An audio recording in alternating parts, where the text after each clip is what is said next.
Good evening, everyone, and welcome back to the European Parliament in Strasbourg. We're here for another live Q&A, and thank you so much for for tuning in and your questions so far. We're here to talk about a topic that touches all of our lives, and that's warmer homes, energy efficiency homes and buildings, how to make sure everyone in Europe can get access to them in an affordable way. Before we start, if you would like to get involved in our campaigns, you will see on your screen a little QR code, and you can scan that code and you can join our green team to find out more about our work in the European Parliament. As always, we'd love to hear your questions. There's a chat there live for you to ask your questions. We're going to try to cover as many of them as possible. And now we will go straight into it. So, I have two things for you. The first is an acronym, the Energy Performance of Buildings Directive, the EPBD, which is being voted on tomorrow. And second, we're here with the lead negotiator for that file, the Green MEP Ciarán Cuffe. Ciarán, thanks for joining us. Not at all, Simon. Good to be with you. You're having a bit of a busy time at the moment, so it was good to take some time out of the schedule. Thank you. Not at all. It's an anonymous acronym, classic EU language, EPBD. What does it stand for, and what are you voting on tomorrow, and why is it important, most importantly? Yeah, it's actually even more complicated than what you described it as. But the EPBD is the recast environmental performance of buildings directive. And essentially, it's about trying to improve the buildings that we live in and bring them up to a decent energy standard so that we're not shivering cold in the winter or overheated in the summer. The first EPBD was 20 years ago.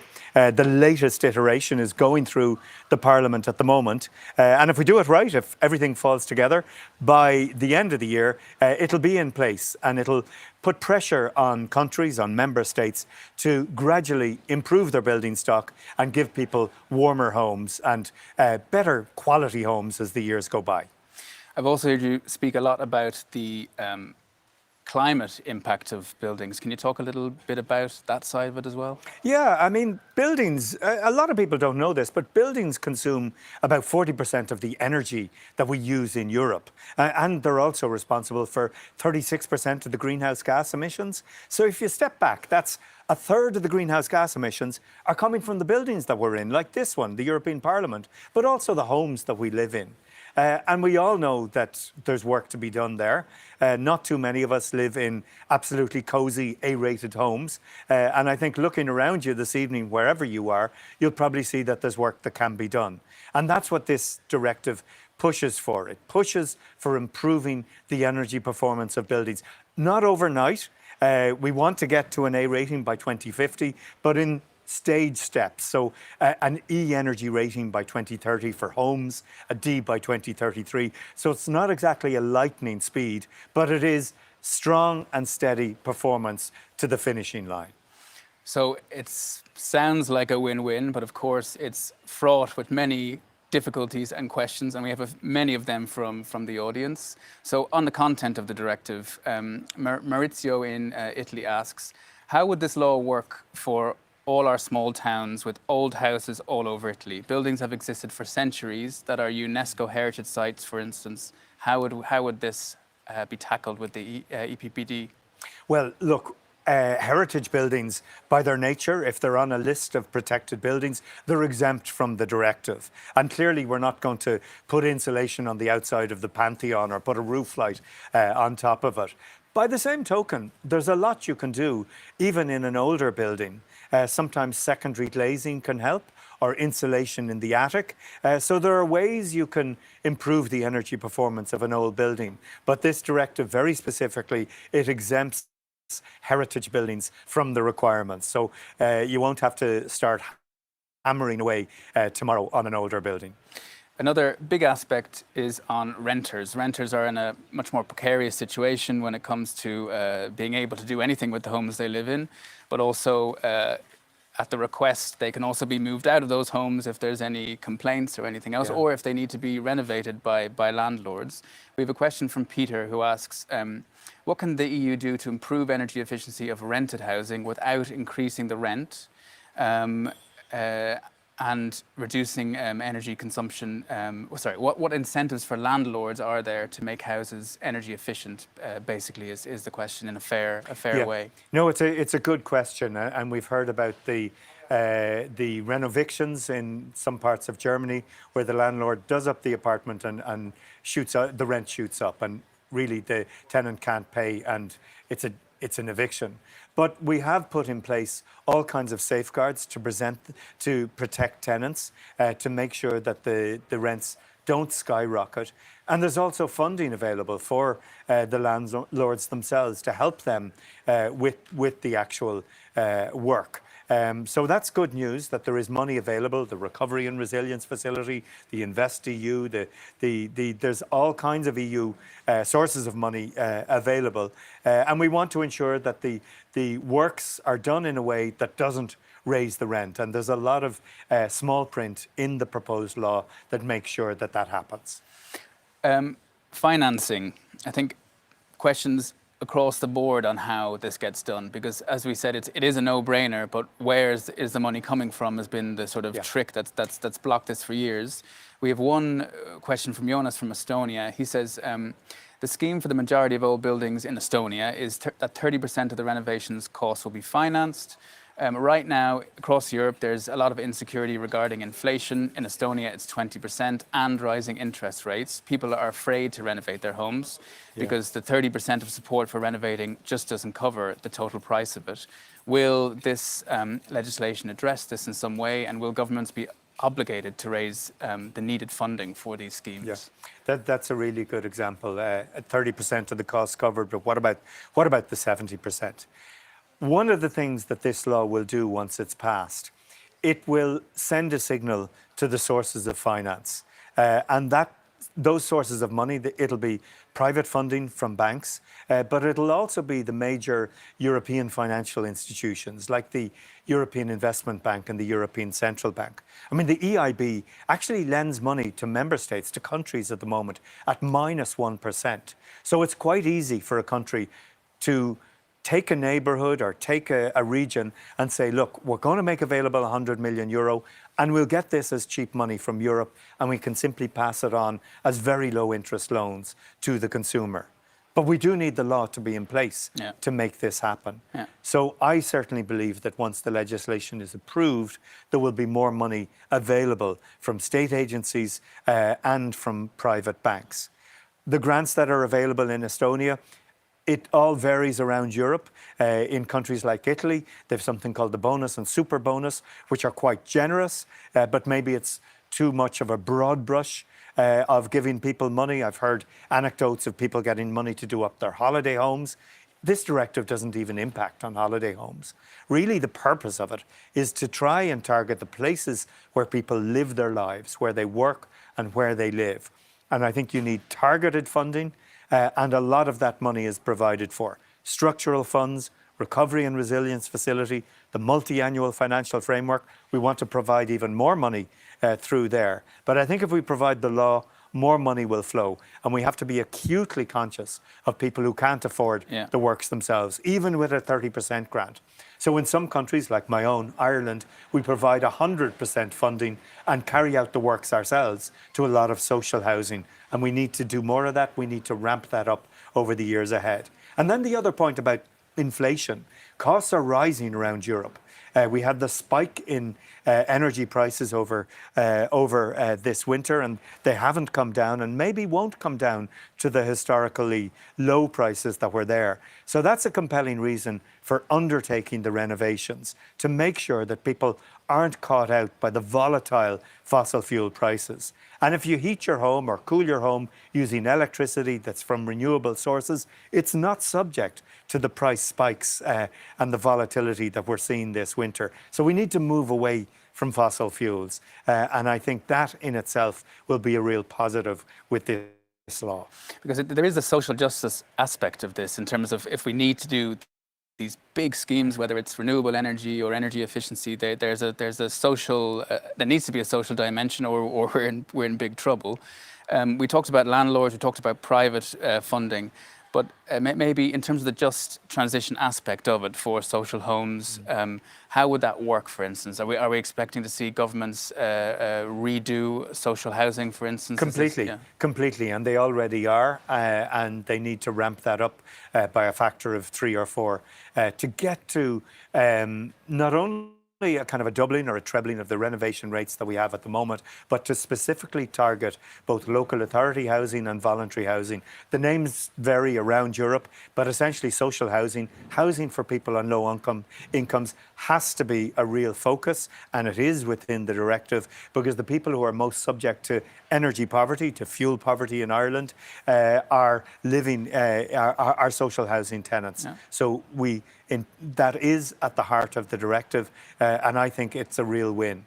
I mean, just to give an example of close to where I live in Stoneybatter in Dublin, we had older persons housing, 2-storey terrace blocks built in the middle of the 20th century, E-energy rating. But they were brought up to a passive house standard, an A energy rating. And the quality of life for the older people living there has just gone off the scale.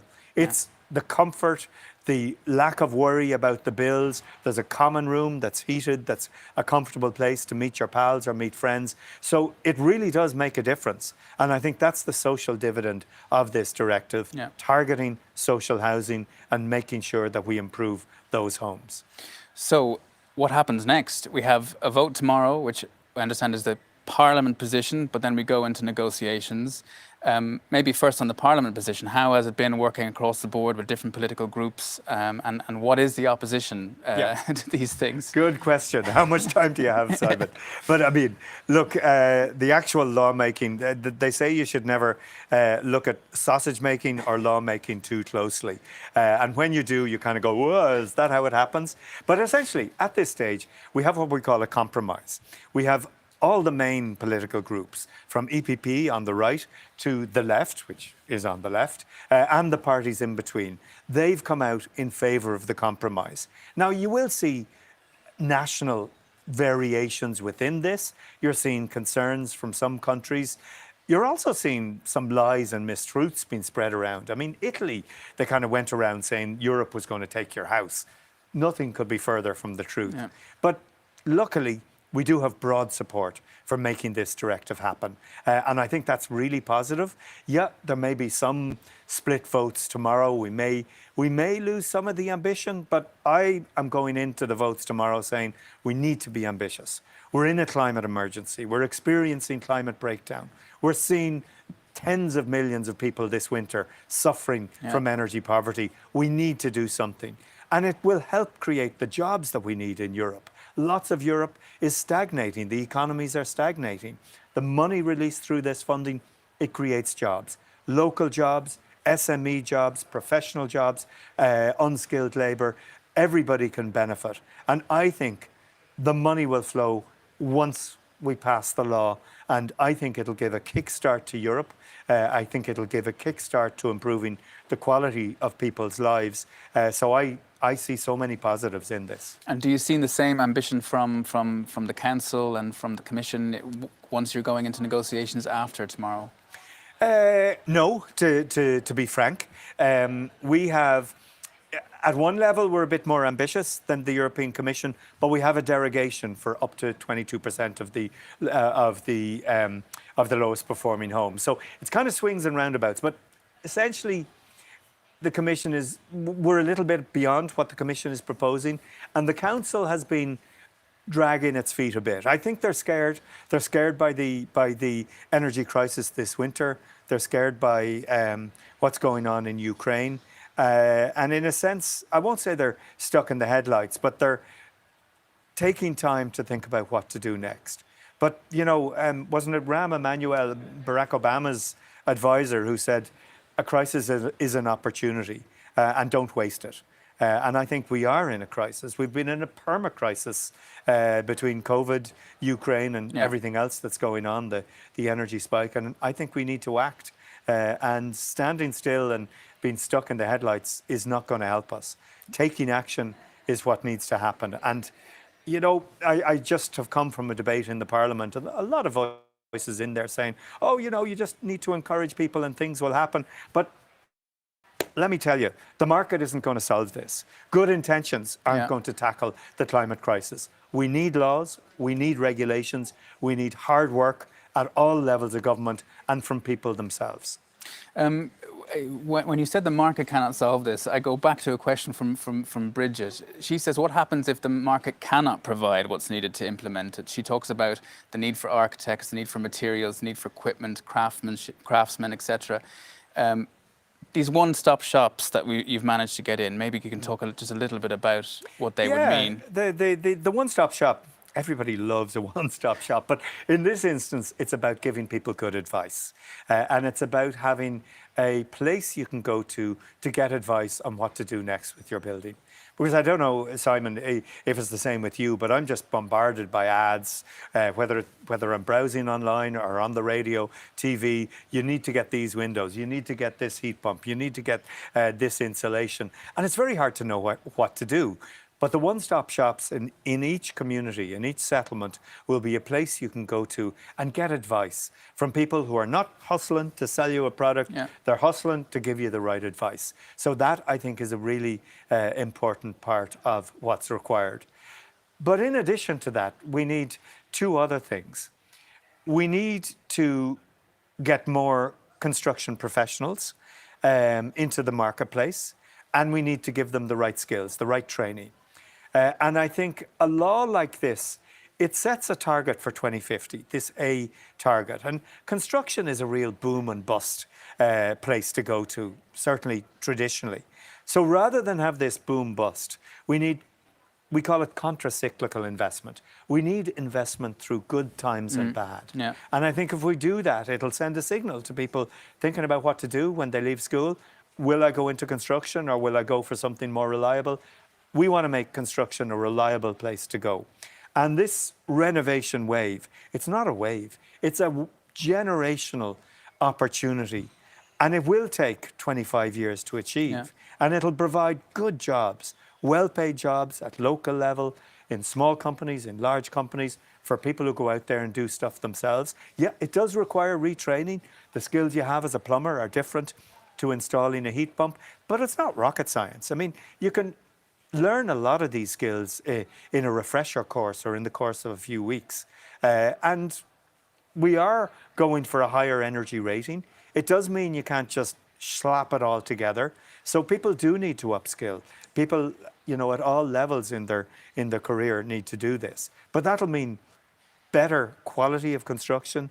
It'll mean more comfortable homes, and I certainly think it's a win-win. I've been trying to convince people that it's about hygge homes. It's about that level of coziness that you get when you go to somewhere like Denmark. And I think everybody should be entitled to that, whether you're in the west of Ireland or in Malta or in northern Finland. Decent quality homes that see you through hot summers, cold winters, and prepare you and your family for the years ahead.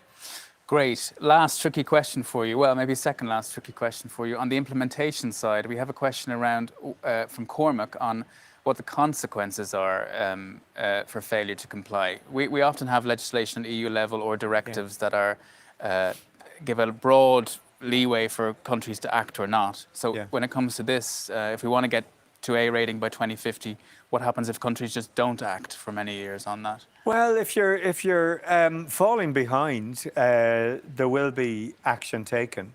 But I mean, I don't think anybody is, hanging out outside with a baseball bat. We want to encourage this work to be done. We're saying each country has to prepare a national building renovation plan. And these building renovation plans at national level will lay out what's needed in the years ahead. What kind of grants are needed? What kind of education is needed to get the building sector in that country up to speed? Ultimately, the European Court of Justice could take action. But I think there'll be a lot of a long lead into this. We'll see very clearly what countries are performing and what aren't. And I think, in a sense, this is one of the main job creation strategies for Europe over the next 20 years. And I think any country will be mad not to start putting in place the incentives, the grants, the supports, the training, and the workforce to make this happen. And I think it will happen. Great. On a completely different topic, it is St. Patrick's Day later this week, and we have a question. It's that time of year again. What is your favourite St. Patrick's dishes, and which would you enjoy the most? Ah, I couldn't help but ask. but Colcannon, can you make that for St. Patrick's Day? So you, no, I'm not going to give you a full recipe. Pint but of Guinness, maybe? Well, a pint of Guinness would be fine, but Colcannon is slightly healthier. Potatoes, cabbage, a few shamrocks on top, and maybe a bit of bacon, but for those who don't like bacon, cabbage will do it. So that's my my St. Patrick's Day recipe. Make your potato colcannon. There you go. You can write directly to Ciarán for any further cooking advice as well on these things. Send me Ciarán, pics. thanks a lot. Best of luck Thank you very tomorrow much. during the vote. Thanks to all of you for tuning in.